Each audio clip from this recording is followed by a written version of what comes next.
Hello students. So after learning with the terms and terminologies, in this part we'll be dealing with the Huygens principle. In Huygens principle we'll be looking into how the waves translate, how they move and what are their properties that are being affected in the movements.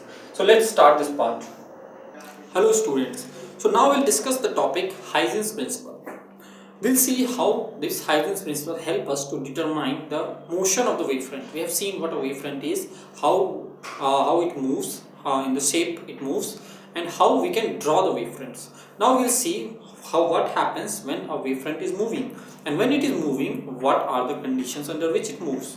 Okay, so this Huygens principle, this is a geometrical construction which is used to determine the new position of a wavefront at a later time from its given position at any instant. So if you have the position at any point of time, you can determine the position at any later instant by applying the Huygens principle. Now this principle, it gives you a method to know as to how the light spreads out in the medium. Okay, so the light is following a particular path, so you will know how this light is moving, how it is spreading in a particular medium. So like if you see a point source is there, what will happen to the light? Light is moving like this, right? In all the directions it emanates like this, in this manner. This is how the light is moving. Okay, this is the physical interpretation that we all know. Now in terms of the wavefront, how the wavefront is moving, this is given by the Huygens principle. We have seen how the wavefront moves at a particular point. You know this is a wavefront. At a later time this will be a wavefront for a point source. Now how this wavefront is moving from here to here like this wavefront that you see, this is moving like this. How this moves at any particular point of time, this will be described by this. Okay, now this was for a spherical wavefront. Now suppose if you have a plane wavefront, if these are the light rays, the wavefront will be like this, right? Because it's always perpendicular. So the wavefront that is moving is like this. These are all parallel, sorry for the drawing. So these are all parallels, these are all moving like this. Okay, these parallel wavefronts, they are moving like this. Now I told you how it is moving because by drawing the phases at any point of time, because the locus, you withdraw the locus at any point of time, that the locus of all the same phases points, the points having the same phases, they are the wavefronts. So we got it. Now how the Huygens principle help us to deduce this? Now the Huygens principle, it is based on two assumptions. What are these assumptions? First, that each point on the given or primary wavefront means the initial one where you have the wavelets from where the waves will originate, that we have discussed, it acts as a source of secondary wavelets. That's what we saw. Suppose if this was a wavefront, now each point on this, obviously there are infinite number of points, I am just picking the points from in between. Now this from here, what happens, the waves originates. What will happen, the waves will originate from here like this. It acts as a point source, so waves are originating like this. Similar thing happens from here, this. Similar thing happens from here, waves are originating like this. Similar thing happens from here. Now there are these infinite points. So how do you get a wavefront at a later point? So now from this diagram I will draw another diagram that will make things clear. I consider only 2 points to keep the picture more clear. Now this will act as a point source. So you have wavefronts coming like this. This also acts as a point source. It is coming like this. Now what is happening here is that this is how these point sources are acting as secondary sources. They generate secondary wavelets. What are secondary wavelets? These things are the secondary wavelets. This one. These are the secondary wavelets. Okay. Now how do we find out the wavefront at a later time? See, now if this is the wavefront that has gone in time t and this is the wavefront that is gone in time t, that means these were in the same phase. So after the same time, this is the point and this is the point, these are the corresponding points, right? So they are in the same phase. So if you join this, it will be like this. So this will be your new wavefront, this dotted one that you see. Now why I have drawn like this? Because for every point when you will draw, for every point you will have the points coming here like this, and you will get a wavefront. So this is how it's moving. Had you a parallel wavefront like this, these were the points. Okay, so now this is moving, this will act as a point source, it is moving like this. Again this is acting as a point source, this is moving like this, point source moving like this. So now this point that you see, and this point, these are the corresponding points which have the same phase, same state. So again this will be like this, like this, like this. This is how it is moving. Okay. Now second assumption is that the new position of the wavefront at any instant called the secondary wavefront is the envelope of the secondary wavelets at that instant. Now this is the envelope that I drew. Okay, you can see this. Now this envelope, this dotted line that I drew, after what I did first is that I drew these. From the sources I drew the waves that are coming out. Now from the waves I take those waves that have the same phase, means the same state, and the locus of that. If you draw, I add it by these dotted lines, what I get is the wavefront. This is what the Huygens principle says. So it does this by considering these are the point sources. These are the point sources that it considered as the source of secondary wavelets, and then you draw the wavefronts. Now you see here from the picture, now these are the points. These were the points, the primary wavefronts.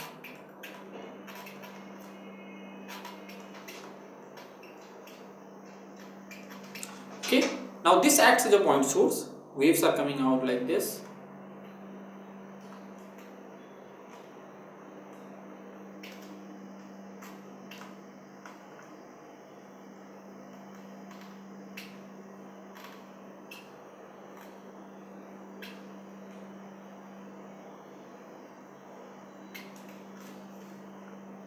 Now if you add these points that you see, because these will be in the same phase, I have drawn, these are the waves that are all moved in the same time at this point. So that means all these points that I am drawing, they are in the same state. If I consider that these points are all in the same state, right?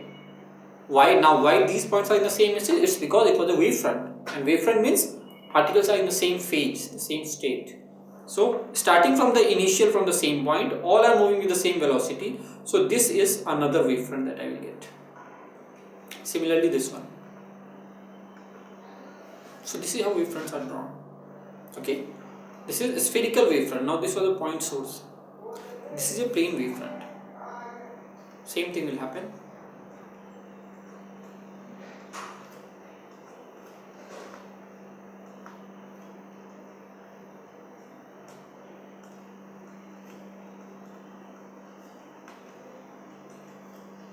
These are the plane wavefronts. This is how it's moving. Each point will act as a source of secondary wavelets. Now these secondary wavelets, when you join these points, you will get points that have the same phase. Now these same phase points are the new wavefronts. Then this is the wavefront. Again this will proceed in this direction. Okay. Now from this spherical wavefronts, we can get a plane wavefront. How do we get it? Consider that this is moving up for a very long distance. So after long distance means after some time it will be like this. After some time again it will be like this. Again it will be like this. So it's moving. So if you keep on increasing the distance, it's moving like this, right? So suppose if you consider after a very long distance this portion only, consider only this portion. What you see that this is more like a straight line. So as you go further apart, what you will find that it acts like a plane parallel wavefront. So this you can see that how from a spherical wavefront you are getting a plane wavefront. So after a long distance, what happens? These spherical wavefronts in a small distance, it actually tends to behave like a plane wavefront. This is why I have written a new wavefront that is plane. It's coming from here only. I have shown with the dotted lines. It's after long distance, if you see this small portion, it's like a plane wavefront. Actually it was a spherical wavefront. So this is how these wavefronts are. This is again an assumption. Obviously this is an assumption, but this is how the treatment is done. Okay, now let's move. We have seen this. Now this important point again here is that the backward wavefront is rejected. Now when the wavefronts are moving, this is moving, you'll have a new wavefront. Now this is the wavefront. Now when you consider this wavefront, this is rejected. Because the wave is now here, so you don't have to consider this old one. This is rejected. So now the wave is here. At a later point the wave will be here. When it will be here, so then it will be here. So now the wave is here. It is how it is moving. Okay. This is when we are considering a particular state. Obviously there will be many states. So a phase, a different phase will be this. So this different phase is again moving always behind this. So if you consider this particular phase, then you will again have these individual ones that are moving. So it's like they will have many wavefront, but for a particular phase, when you move ahead, you forget the one that you have crossed. So that's no longer taken into account. Okay. And this envelope is the wavefront. So we have seen two ways. One is the Huygens principles, and one is the very idea that it is always perpendicular. The ray is always perpendicular to the wavefront. So you can use any of these two to find out the wavefronts and how it is moving at any point of time. Now this question, if you try to see this question, figure shows the plane waves refracted from air to water using Huygens principle. This is the light wave that is coming. Now this is a wavefront, right? You can see these are parallel rays. So now by now you must have been aware that if you have a parallel rays, the wavefronts are also parallel in this manner. And it's very easy to check, always it's perpendicular. So that's always the easiest route, and it's very easy to comprehend also that see the perpendicular, that the wavefronts are always perpendicular to the rays. It has to be, it's always true. So you can stick to this point and then you can solve any question on the wavefront. So now it's moving like this. And what exactly are wavefront? These wavefronts are the locus of all the points having the same phases. So these 2 points, just you have to keep this mind in these 2 points. Now suppose you have a medium is there like this. This is medium 1, this is medium 2. Okay. Now a particular wavefront is coming. Suppose this is a wavefront. It's coming like this. What I am showing here you is the wavefront, not the rays. What will be the direction of the rays? The rays will be like this. Okay. Now you know that when a ray goes from medium 1 to medium 2, what happens? Refraction happens. Now we will try to understand this from the point of view of wavefront. Like what is happening? So now these are the wavefronts. It's coming like this here. What will happen? So let's first use our basic knowledge. Okay, what happens? You can draw the normals. It will, if this medium has a greater refractive index, it will bend towards the normal. So it's like this.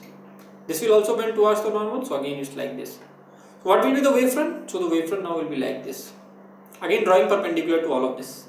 Right? Now if you see the wavefront actually was going in this direction. After refraction it's now going in this direction. So if I try to extrapolate this, actually it would have been going in this direction, right? Had there been no medium, it would have been going in this direction, but it has bent, right? That's how the refraction happens. Now we are looking everything in terms of the wavefront. So this is how we can see what's happening, how the wavefront is changing its direction. Okay. Now here, and drawing wavefront is again easy. How did we draw the wavefronts here? Again by the perpendicular rule. That if the ray is like this, draw the perpendicular to it, and I got this. So you have to use just this principle and try to solve this question. Now see this figure, see this question. These are the plane waves refracted from air to water using Huygens principle. A, B, C, D are the lengths on the diagram. If you see, this is the length A, where is B? Okay, this is B from here to here. C is this length from this to this. D is this length from here to here. E is this length here to here. Okay. Now I will ask you first a very basic question, like, can you tell me which 2 points are in the same phase? So the question is, which 2 points are in the same phase in the figure? So if you look at the figure, how to find out that the 2 points are in the same phase? It's very easy now that you have studied wavefront. So if you have a wavefront, means if you know that this is a wavefront, what is the first thing that comes to mind? That this is the locus. What is the definition? It is the locus of the points in the same phase. So if you have a point here, here, here, that means all these 3 points have the same phase, because that's what exactly the wavefront is. So if this was the wavefront, that means this point and this point have the same phase, right? They have to be the same phase because this is a wavefront, right? Now in this medium, if you see, this is the wavefront, right? That means these 2 points must have the same phase, because that's what the definition of the wavefront is, right? These 2 points have the same phase, these 2 points have the same phase, right? Now if you try to see, these 2 points have the same phase, these 2 points have the same phase. Now we have to find out the refractive index of water in this with respect to air in the relation.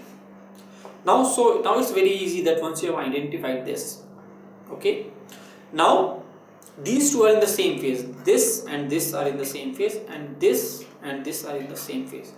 What it means that the time in which it goes from this single mark to this double mark is the same as the time as it takes from this single mark to this double mark, right?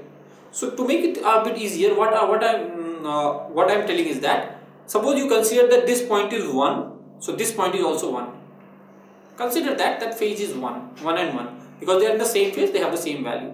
After some time, this is point 2. Now since this is a wavefront, this point also must be point 2, right? So what you see from this figure is that you go from 1 to 2 in the same time that you go from this 1 to 2. Both are changing 1 to 2 only. This is the same phase, this is the same phase. So both are having the same phase change, right? Both are having the same phase change.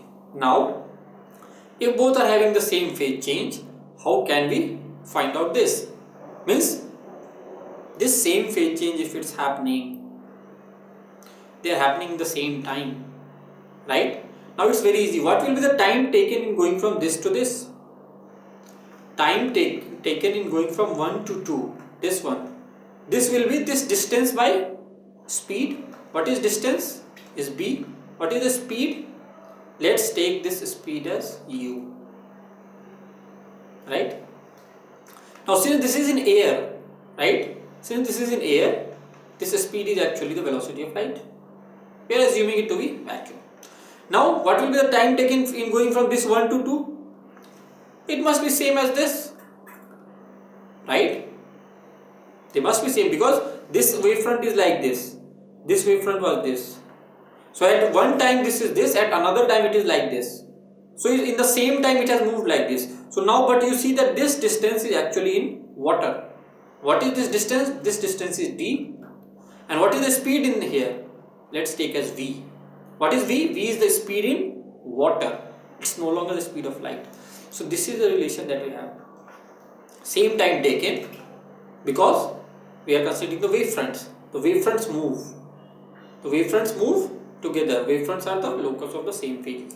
So it's moving like this, same front. So in the same time the wavefronts are moving. So if you have a wavefront like this, means in time t this whole wavefront has moved like this. What means that this point has moved to here, this point has moved to here, this point has moved to here in the same time t. This whole wavefront is moving. It's not that one point is moving and another is at rest. Whole wavefront is moving. So in the time t, all the points on this has moved to this. All the points on this will move to this. So same thing is happening. All the points on this wavefront has moved to this wavefront. If you see this and this. Okay. So in the same time, it has moved from this to this. And how to find time? Distance by speed. Distance by speed. So in here, applying distance by speed, you get b by c because it's in the air. This is d by v. So again, it's done. If you can write b by d is equal to c by v. Now can you tell me what is c by v? If you remember, this is the definition of refractive index of medium 2 with respect to 1. This definition we know. Definition is the velocity of light in vacuum to the velocity of light in that medium. Okay, this is mu 2 1. What is this? So d by d. So the correct answer is C. So you can see how we have used this wavefront. So I have tried, I gave you this question so that I can use all the concepts that I have taught you till now that can be used here. So I hope that you can now solve any question based on Huygens mirror. So you have seen how we can use that to even identify refractive indexes. And these kinds of questions come in the JEE. They can always come in the JEE because it involves just very basic concept, 2 and 3 concepts that are involved at the same time, and then you get the answer. Okay guys? So students, in this part we dealt with the Huygens principle and we saw how the wave propagate using the theory of wavefronts. In the next part we are going to deal with coherent sources and the interference of the lights. So stay tuned for Ask IITians for more on this.